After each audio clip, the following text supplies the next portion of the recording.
మీ మోకాల నొప్పులకు ఎటువంటి సర్జరీ లేకుండా ఎపియాన్ పెయిన్ క్లినిక్ అందిస్తున్న అత్యాధునిక చికిత్స. Welcome to our channel. నేను మీ నవీన్. ప్రస్తుతం మనతో ప్రముఖ orthopedic surgeon doctor Rajesh Sunkar గారు ఉన్నారు. సార్ నమస్తే అండి. నమస్కారం సార్, నాకు కొన్ని డౌట్స్ ఉన్నాయి సార్. ఏంటంటే మోకాల నొప్పులు ఉన్న వాళ్ళు ఎట్లాంటి ఫుడ్ తీసుకోవాలి, ఎట్లాంటి ఫుడ్ తీసుకోకూడదు అనేసి. సో కొద్దిమంది అంటూ ఉంటారు పులుపు పదార్థాలు తినకూడదు, అదేవిధంగా గోంగూర లాంటివి తినకూడదు అంటారు. అది ఎంతవరకు నిజం అని చెప్పేసి మీతో డిస్కస్ చేసినప్పుడు లేదు నవీన్ డైరెక్ట్గా వచ్చేసాయి, ఇది చాలామంది అడుగుతా ఉన్నారు, మనం ఒక అవేర్నెస్ తీసుకుని వద్దామని చెప్పేసి అన్నారు. First of all thank you అండి. సో ఏంటి సార్, ఎట్లాంటి ఫుడ్ తీసుకోవాలి? మోకాల నొప్పులు రాకుండా ఉండాలంటే ఎట్లా తీసుకోవాలి, వచ్చిన వాళ్ళు ఎట్లాంటి ఫుడ్ తీసుకోవాలి? నిజం. హలో అండి, ఇది చాలా మోస్ట్ కామన్ క్వశ్చన్ అనమాట. ఎందుకంటే అందరూ ఏం చెప్తారంటే చాలా వరకు ట్యాబ్లెట్స్ ఇచ్చి ఇవి వాడండి తగ్గిపోతాయి, ఆ ట్యాబ్లెట్ వాడితే గుజ్జు పెడుతుందని చెప్తారు. కానీ లైఫ్ స్టైల్ చేంజెస్ అనేవి చాలా తక్కువ అవేర్నెస్ ఉంది మనకి. ఈ లైఫ్ స్టైల్ చేంజెస్ గురించి, ఫుడ్ చేంజెస్ గురించి నేను మీకు క్లియర్గా ఎక్స్ప్లెయిన్ చేస్తాను. ఇప్పుడు చూస్తే మనకి మోకాల నొప్పులను ఏమంటారంటే ఆస్టియో ఆర్థరైటిస్. అర్థమవుతుందా? ఇందులోనే పెద్ద లొసుగు ఉంది. ఐటిస్ అంటే ఏంటంటే ఇన్ఫ్లమేషన్ అనమాట. ఓకేనా? యాక్చువల్గా ఇది ఇన్ఫ్లమేటరీ డిసీజ్ కాదు. సో ఇది ఒక మిస్నోమర్ అనమాట. ఇదేంటంటే డీజనరేటివ్ డిసీజ్ అంటారు. అంటే ఎక్కువ వాడడం వల్ల బరువు ఎక్కువ పడడం వల్ల అరిగిపోయే డిసీజ్ని దీన్ని డీజనరేటివ్ డిసీజ్ అంటారు. సో ఇందాక నువ్వేమన్నావు అంటే దీంట్లో పులుపు పదార్థాలు తినకూడదు అని అంటారు అని అన్నాడు కదా. మోస్ట్గా దీంట్లో మనకు కావాల్సినవి ఏంటంటే, ఇది ఎందుకు వస్తుందంటే సైనోవియం కార్టిలేజ్ ఈ రెండు డౌన్ అయిపోవడం వల్ల ఈ ప్రాబ్లం అనేది మనకి వస్తుంది అనమాట. ఓకే. సో దీన్ని పెంచే ఆహారం ఏంటి అనేది మనం తెలుసుకుందాం ఇప్పుడు. ఫుడ్ లోపల కావాల్సిన main important thing sulforaphanes and antioxidants. Okay. ఇవి ఎందుకు ఉపయోగపడతాయి? ఇప్పుడు మనం చూసుకుంటే ఇది జాయింట్ కదా, దీని లోపల నుంచి కార్టిలేజ్ లోపల, ఇది కార్టిలేజ్ అనమాట. ఈ ఎడ్జెస్ కార్టిలేజ్ అంటాం.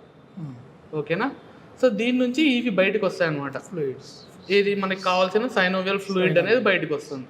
సో ఇది బయటికి రావడానికి ఉపయోగపడేది ఏంటంటే ఈ సల్ఫోఫెరాన్స్ అనేవి మనకి హెల్ప్ చేస్తాయి అనమాట. ఓకే. అర్థమవుతుందా? ఇవి ఎందులో ఉంటాయి సార్ రిచ్? ఈ ఫుడ్. నెక్స్ట్ ఫుడ్లో ఇది ఫుడ్ దేంట్లో ఎక్కువ ఉంటుందంటే ఒకటి క్యాబేజ్, ఓకే, ఇంకోటి బ్రొకోలీ. ఇవి దీంట్లో చాలా రిచ్గా ఉంటాయి మనకి. ఓకేనా? నెక్స్ట్ ఇప్పుడు ఇంకోటి ఏంటంటే ఆటోమేటిక్గా మనం నడుస్తుంటాం, తిరుగుతుంటాం, పరిగెడుతున్నాం. సో ఇప్పుడు ఏ మనిషికైనా కానీ లోపల మైక్రోస్పెక్స్ అనేవి జరుగుతాయి, నానోస్పెక్స్ అంటాం. అంటే ఏంటంటే చిన్న చిన్న డ్యామేజ్లు జరుగుతాయి. కింద పడుతున్నప్పుడు, లెగుస్తున్నప్పుడు చిన్న డ్యామేజ్లు జరుగుతాయి. సో దీనికి ఏంటి, మనం ఏమన్నా మందులు వాడతామా? వాడం. ఆటోమేటిక్గా హీల్ అయిపోతుంది. ఎలా హీల్ అయిపోతాయి అంటే because of these antioxidants అనమాట. ఓకేనా? ఈ యాంటీ ఆక్సిడెంట్స్ అనేవి వీటికి ఆటోమేటిక్ హీలింగ్ కెపాసిటీని మన బాడీకి ఇస్తాయి. సో ఆ యాంటీ ఆక్సిడెంట్స్ దేంట్లో ఉంటాయి? ఫ్రూట్స్లో అయితే వైటమిన్ సి రిచ్ ఫ్రూట్స్. అంటే ఏంటి? పులుపు పదార్థాలు. అర్థమవుతుందా? పులుపు తినాలి. లెమన్, ఆమ్లా, ఆరెంజ్ ఇవన్నీ పులుపు పదార్థాలు. బెర్రీస్ ఇవన్నీ అందుకు సంబంధించి. సో అవి తినాలి. దీంతో పాటు చాలా మందికి మరి మనకి నాన్ వెజ్ ప్రియులు ఉంటారు కదా, వాళ్ళకి లేకపోతే ఎలాగా? నాన్ వెజ్ వాళ్ళకి ఏంటంటే ఫిష్ ఫుడ్స్. అందులో మెయిన్గా సాల్మన్ రిచ్ ఫుడ్స్ అంటాం, సాల్మన్ ఆయిల్స్ అంటాం.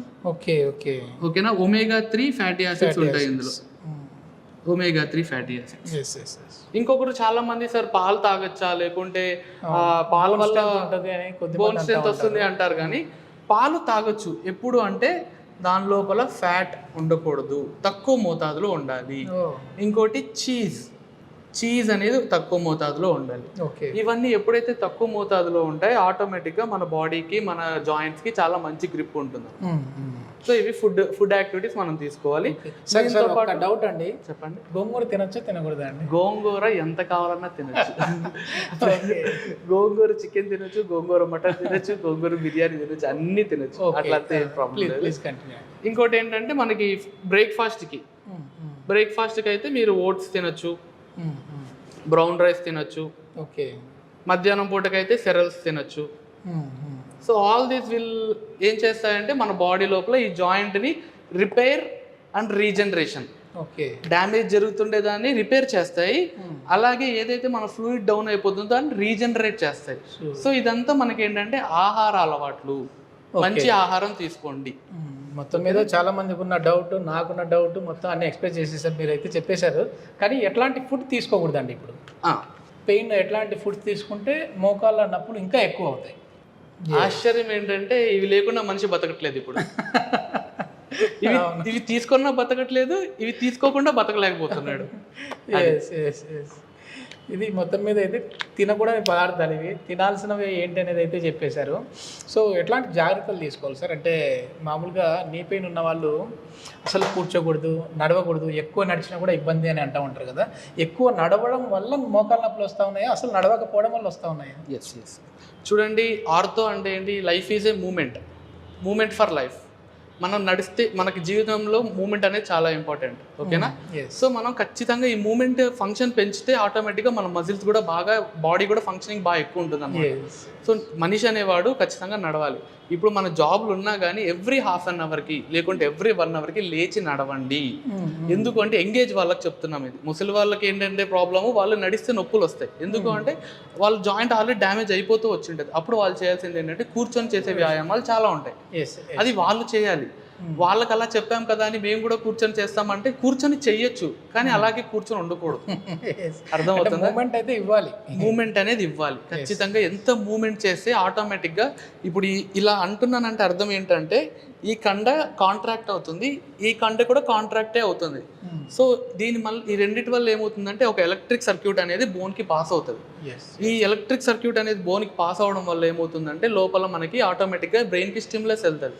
దానికి అక్కడ ఎముకలు వీక్ అయితే గట్టిపరచాలి, లేకుంటే డ్యామేజ్ అయితే దాన్ని హీల్ చేయాలి. ఇలాంటివన్నీ ఏంటంటే కేవలం ఒక స్పందన, ఆ స్పందన మనలో ఉంటేనే ఆ జాయింట్కి హెల్తీగా ఉంటుంది. ఓకే, చాలా మంచి ఇన్ఫర్మేషన్ సార్. నిజంగా ఏంటంటే ప్రతి ఒక్కరికి ఉపయోగపడే వీడియో ఇది. కొన్ని అపోహలు అయితే ఉంటాయి కదా, అవే నేను ఇప్పుడు డాక్టర్ గారితో ఫోన్లో డిస్కస్ చేశాను. లేదు మనం అందరికీ అర్థమయ్యే విధంగా చేద్దాం నవీన్ అని చెప్పేసి అన్నారు. ఇది ప్రతి ఒక్కరికి యూజ్ఫుల్ అనుకుంటాను. మీకు యూజ్ అయితే 10 మందికి రీచ్ అయ్యేలా వీడియోని అయితే షేర్ చేయండి. Thank you sir. Thank you so much. Thank you mister Naveen గారు.